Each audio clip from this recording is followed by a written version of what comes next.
نعمدہ نصلی علی رسولہ الکریم اما بعد اعوذ باللہ من الشیطان الرجیم بسم اللہ الرحمن الرحیم السلام علیکم ورحمۃ اللہ وبرکاتہ۔ میرے ناظرین و سامعین، میری آج کی گفتگو کا عنوان ہے سورہ اخلاص۔ سورہ اخلاص قرآن مجید کے 30ویں پارے کی ایک مختصر صورت ہے۔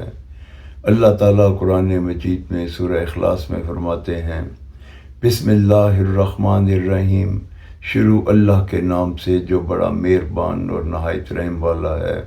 قل هو اللہ احد، کہہ دیجئے اللہ ایک ہے۔ اللہ الصمد، اللہ بے نیاز ہے۔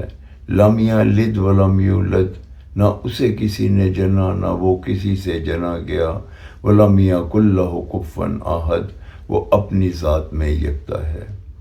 اس سورہ مبارکہ کے اوپر بے شمار تفاسیر لکھی گئی ہیں، مگر میں صرف ایک نقطے پہ بات کروں گا کہ اس میں سورہ اخلاص میں آخر میں کہا گیا ہے، قل هو اللہ احد اللہ الصمد لم یلد ولم یولد ولم یکن لہ کفوا احد۔ کفوا احد کہ اللہ اپنی ذات میں یکتا ہے۔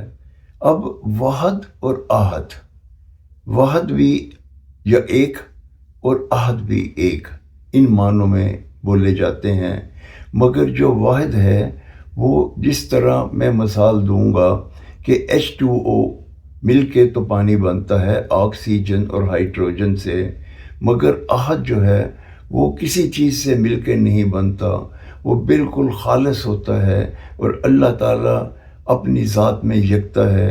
اللہ تعالیٰ کی ذات اور صفات میں ہم کسی کو شریک نہیں کر سکتے۔ سورہ اخلاص کے متعلق یہ ہے کہ سورہ اخلاص توحید کے اوپر مکمل ایک صورت ہے، اور قرآن مجید کو اللہ تعالیٰ نے 3 حصوں میں تقسیم کیا ہے، جن میں سے ایک حصہ اور سب سے اہم حصہ جس سے ہمارا دین کمپلیٹ ہوتا ہے وہ توحید ہے، اور سورہ اخلاص مکمل توحید کے اوپر ایک صورت ہے، اس لیے اسے قرآن مجید کا 1/3 حصہ کہا جاتا ہے، اور اس کی تلاوت کرنے والے کو 1/3 قرآن کے برابر ثواب ملتا ہے۔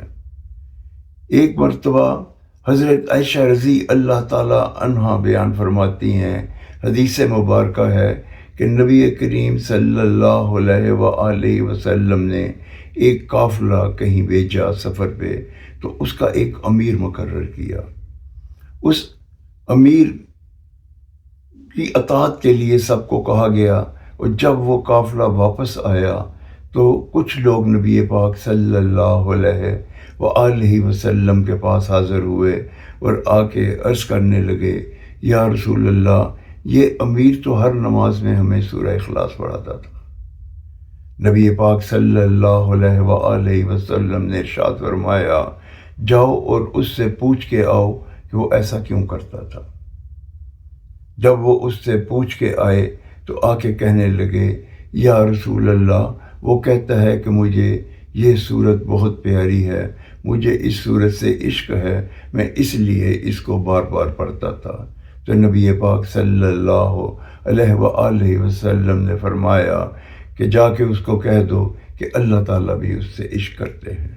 یعنی اس حدیث مبارکہ سے ہمیں اس چیز کی آگاہی ہوتی ہے کہ سورہ اخلاص کو کثرت سے پڑھنا اللہ تعالیٰ کی محبت حاصل کرنے کے برابر ہے۔ اور ایک اور حدیث مبارکہ میں ہے کہ ایک روز نبی کریم حضرت محمد صلی اللہ علیہ وآلہ وسلم اپنے حجرہ مبارک سے باہر آئے، اور آ کے آپ نے سب صحابہ اکرام کو کہا کہ آج شام سب کٹھے ہو جائیں، میں انہیں 1/3 قرآن سناؤں گا، یعنی 1/3 قرآن کی تلاوت کروں گا۔ سب صحابہ اکرام شام کو کٹھے ہو گئے تو نبی کریم حضرت محمد صلی اللہ علیہ وآلہ وسلم اپنے حجرے سے باہر تشریف لائے اور آ کے سورہ اخلاص کی تلاوت کی اور اپنے حجرے میں چلے گئے۔ تمام صحابہ اکرام میں چہم گوئیاں ہونی شروع ہو گئیں کہ نبی کریم نے تو 1/3 قرآن کی تلاوت کرنی تھی، مگر آپ سورہ اخلاص پڑھ کے چلے گئے۔ تو نبی کریم صلی اللہ علیہ وآلہ وسلم دوبارہ حجرے سے باہر آئے اور آپ نے فرمایا، میں نے سورہ اخلاص کی تلاوت کی. سورہ اخلاص 1/3 قرآن کے برابر ہے، تو اس کا اجر بھی 1/3 قرآن کے برابر ملتا ہے. ان 2 حدیث سے ہمیں سورہ اخلاص کی اہمیت کا پتہ چلتا ہے. ہمیں چاہیے کہ ہم سورہ اخلاص سے محبت کریں، اسے اپنی زندگی کا حصہ بنا لیں، اس کی خوب تلاوت کریں. اس سے ہمارے دین میں پختگی بھی پیدا ہوگی اور اجر عظیم بھی حاصل ہوگا. السلام علیکم ورحمۃ اللہ وبرکاتہ.